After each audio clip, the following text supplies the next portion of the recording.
خوش آمدید کہتے ہیں آپ کو، اور یہ الوداعی نشست ہماری آج کی. اگر میں آپ لوگوں سے بھی اجازت لے لوں کہ اس سیگمنٹ کے اختتام پر میں بھی اجازت لوں، کیونکہ ہم بہت مسلسل جاگتے ہیں، تو پھر اس کے بعد اذان فجر ہو جائے گی، اس سے نشریات کا اختتام ہوگا انشاءاللہ. علماء کرام بیٹھے اور وقت بہت کم ہے، تو بس میں آج کی شب ظاہر رحمت الہی سے بھرپور، رحمت الہی ہمارا آج کا عنوان ہے. قبلہ آپ سے آغاز کرتے ہیں. بسم اللہ الرحمن الرحیم، صلی اللہ علیہ حبیب محمد وعلی آلہ وصحبہ بارک وسلم. اللہ تبارک و تعالیٰ کی رحمت کے کیا کہنے. آپ دیکھیں قرآن مجید فرقان حمید کا جو آغاز ہوتا ہے سورہ فاتحہ سے، تو پہلی آیت جو الحمدللہ رب العالمین، اس کے بعد آگے اللہ تبارک و تعالیٰ اپنا وصف بیان فرماتا ہے الرحمن الرحیم، رحمان اور رحیم. آگے فرمایا مالک یوم الدین. اب دیکھیں کہ اللہ تبارک و تعالیٰ جب تعریفوں کی بات کر رہا ہے کہ ساری تعریفوں کا مستحق اللہ ہے، وجہ آ گئی ایک تو یہ کہ عالمین کا رب ہے. دوسری بات کیا فرما رہا ہے کہ وہ عالمین کا رب بھی ہے، رحمان بھی ہے، رحیم بھی ہے. چھوٹی نعمتیں بھی وہی عطا فرماتا ہے، بڑی نعمتیں بھی وہی عطا فرماتا ہے. دنیا میں بھی وہی رحمت فرماتا ہے، آخرت میں بھی وہی رحمت فرماتا ہے. عام رحمت بھی وہی فرماتا ہے، خاص رحمت بھی وہی فرماتا ہے. اس کے میں نے معنی اور مفاہیم کی طرف اشارہ کر دیا. آگے جو مالک یوم دین کی بات کی، یوم جزا کا مالک ہے، لیکن سہارا پہلے دے دیا کہ یہ روز جزا کا مالک ہے، وہاں فیصلے فرمائے گا. قہاری اور جباری بھی ظاہر ہوگی، لیکن رحمتی سبقت رحمتی غضبی، میری رحمت میرے غضب پر سبقت رکھتی ہے. حدیث قدسی میں جو فرمایا گیا نا وہ تو پہلے بتایا الرحمن الرحیم، پھر فرمایا مالک یوم الدین. الٹیمیٹ رزلٹ کیا ہے کہ رحمت و رحمتی وسعت کل شیء، اور میری رحمت ہر چیز کو گھیرے ہوئے ہے. اس دنیا کو دیکھیں ہم کتنی نافرمانیاں کرتے ہیں، اس کے باوجود اس کی عطائیں، اس کے انعامات ختم نہیں ہوتے. جو نعمتیں اس نے عطا فرمائی اور نعمتوں میں اضافہ ہی ہوتا چلا جا رہا ہے.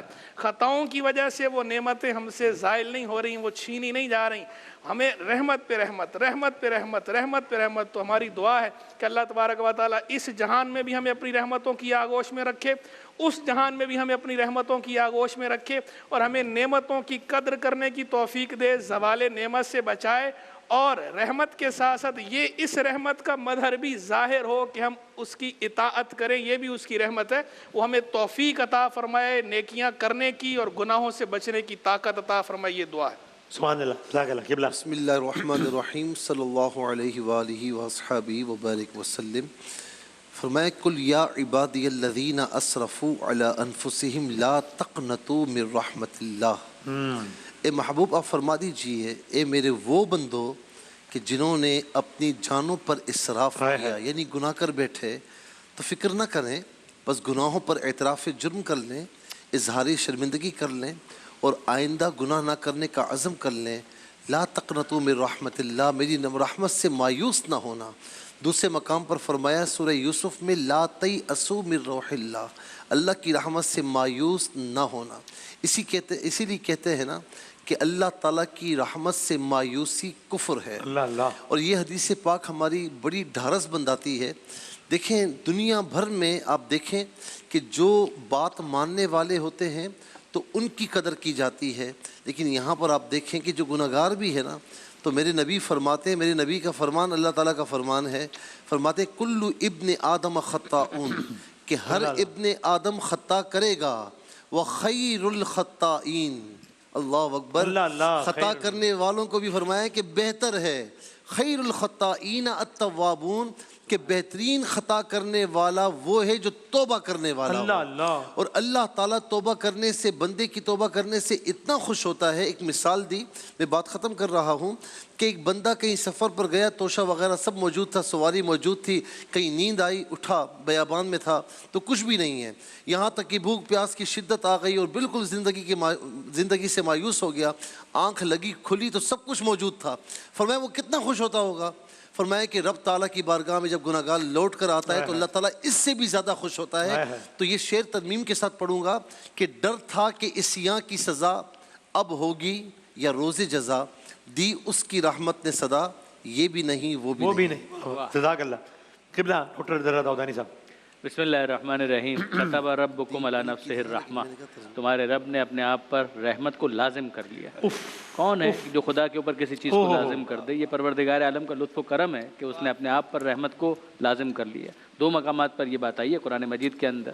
اور پھر اس کے بعد آپ دیکھیں گے کہ پروردگار عالم کی رحمت کو سمجھانے کے لیے پیغمبر اکرم صلی اللہ علیہ وآلہ وسلم کی یہ حدیث ہے کہ کہ اگر خدا کی رحمت کے 100 حصے تھے تو فقط ایک حصہ خدا نے اس دنیا میں نازل کیا. اللہ اللہ. جتنی محبتیں تم دیکھتے ہو، ماں باپ کی محبت، اولاد کے ساتھ، انسان کی وطن سے محبت، جتنی محبتیں ہیں وہ سب نتیجہ ہے اس ایک حصہ رحمت کا کہ جو پروردگار عالم نے اس دنیا میں نازل کیا. صحابہ کرام میں سے کسی نے سوال کیا کہ اللہ کے رسول وہ باقی 99 حصے وہ کیا ہوئے؟ تو پیغمبر اکرم نے جواب دیا صلی اللہ علیہ وآلہ وسلم کہ وہ 99 حصے قیامت کے دن کے لیے کہ جب بندگان خدا وہاں پر معصیت کار آئیں گے تو پروردگار عالم اپنی رحمت کے ساتھ ان سے معاملہ کرے گا. کیا اس کے بعد بھی رحمت خدا میں کوئی شک ہو سکتا ہے؟ اگر خدا بند متعال کو اپنی رحمت سے سرفراز نہ کرنا ہوتا تو نہ ماہ رمضان کو رکھتا، نہ شب قدر کو رکھتا، نہ شب قدر کو 1000 مہینوں سے بہتر قرار دیتا، نہ سلامتی کا اعلان فرماتا. جزاک اللہ. اللہ تبارک و تعالیٰ کی رحمت کی کیا بات ہے کہ واقعی جس کو رحمت کہا جاتا ہے نا، ایک تو ہوتی ہے زحمت، ہاں لیکن اللہ تبارک و تعالیٰ واقعی حقیقت میں اپنے بندوں پہ جتنا رحم فرماتا ہے. سب سے بڑی بات یہ ہے کہ وہ ہمارا مالک ہے. ہاں کوئی مالک یہ نہیں کہتا کہ میں بڑا مہربان ہوں، وہ کہتا ہے کام صحیح نہیں کرو گے ٹانگیں توڑ دوں گا. لیکن وہ کیسا مالک ہے؟ اللہ وہ اللہ. کہتا ہے میں رحمان ہوں، میں رحیم ہوں، میں کریم ہوں، غلطی ہو جائے گی معاف کر دوں گا، بھول چوک ہو جائے گی معاف کر اللہ دوں گا، اللہ. اللہ. جان بوجھ کے بھی کیا لیکن تم معافی مانگو گے چھوڑ دوں گا. اب اور کیا چاہیے بندے کو؟ وہ مالک ہو کہ جب ہمیں کوئی کام کہتا ہے روزے رکھو لیکن بیمار ہو تو چھوڑ دینا، اگر سفر میں ہو تو بھی چھوڑ دینا، حج تم پہ فرض ہے لیکن استطاعت ہو تو کرنا ورنہ مت کرنا، زکوٰۃ وہی دے جس کے پاس پیسہ ہے، نہیں ہے تو مت دینا، کوئی ضرورت نہیں ہے. مطلب اس سے بڑی اللہ کی رحمت کیا ہوگی؟ مالک ہو کے ہمیں حکم دے رہا ہے لیکن کہتا ہے کہ لا یکلف اللہ نفسا الا وسعہا، میں تمہیں حکم تو دیتا ہوں مگر اتنا ہی جتنا تمہارے اندر طاقت ہے، طاقت سے بڑھ کے میں حکم ہی نہیں دیتا. یہ اس کی رحمت کا مظہر نہیں تو اور کیا ہے یار؟ کتنا مہربان ہے اپنے بندوں پہ، پھر دنیا میں مہربان، آخرت میں مہربان. مفتی صاحب نے کہا رب العالمین کے بعد کہا الرحمن الرحیم، یعنی سوال ہوتا ہے کہ پروردگار تو سارے جہانوں کو کیوں پال رہا ہے؟ وہ کہتا ہے اس لیے کہ میں الرحمن الرحیم ہوں، میں مہربان ہوں، اس لیے سب کو پالوں گا میں، اس لیے میری رحمت ہر چیز پر غالب ہے. جزاک تو اللہ. اللہ کی رحمت. سبحان اللہ. جزاک اللہ. بہت نوازش. آپ سب کا خصوصی شکریہ. پھر بڑی رات اپنے اختتام کو پہنچ رہی ہے، شب 27 رمضان المبارک، اور دنیا کے کئی ممالک میں شب 28 ہے. آپ سب کا اس طویل دورانی کی نشریات میں جس کا آغاز رات 10:30 بجے سے ہوا تھا، ہمارے ساتھ رہنے کا بہت بہت شکریہ. مجھے اپنی دعا میں یاد رکھیے گا. آپ سے گزارش ہے صحت کے حوالے سے اور ہر حوالوں سے انشاءاللہ ہم ابھی ایک بریک لیتے ہیں. اذان مغرب اور اذان مغرب سے انشاءاللہ نشریات کا اختتام ہوگا. اذان فجر سے میں معافی چاہتا ہوں، میں بہت نیند میں ہوں، اس کا مطلب میں معافی چاہتا ہوں. اذان فجر سے نشریات کا اختتام ہوگا. سوری. بریک کے بعد اذان فجر.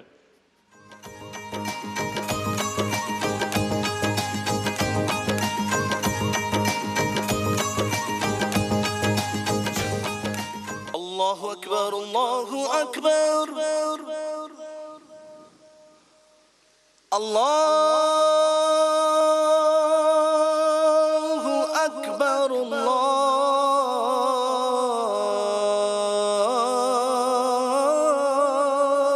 اکبر. اشہد ان لا الہ الا اللہ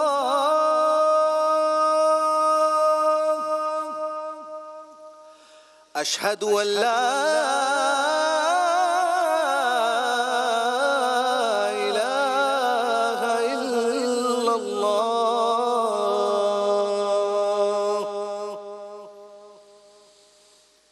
اشہد ان محمد رسول اللہ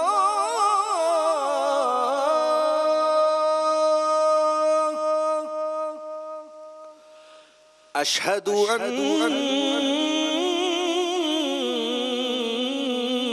محمد رسول اللہ.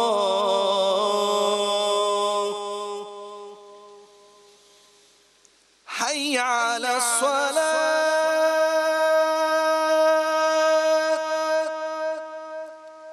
حی علی الصلاة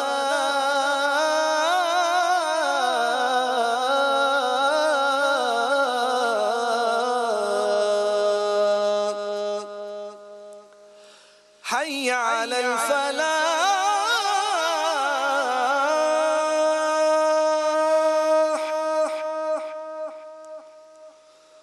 حي على الفلاح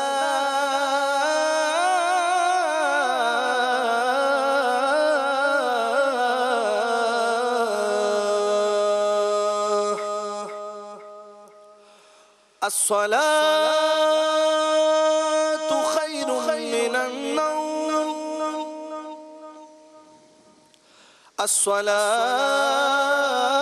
الصلاة خير من النوم الله أكبر الله أكبر لا إله إلا الله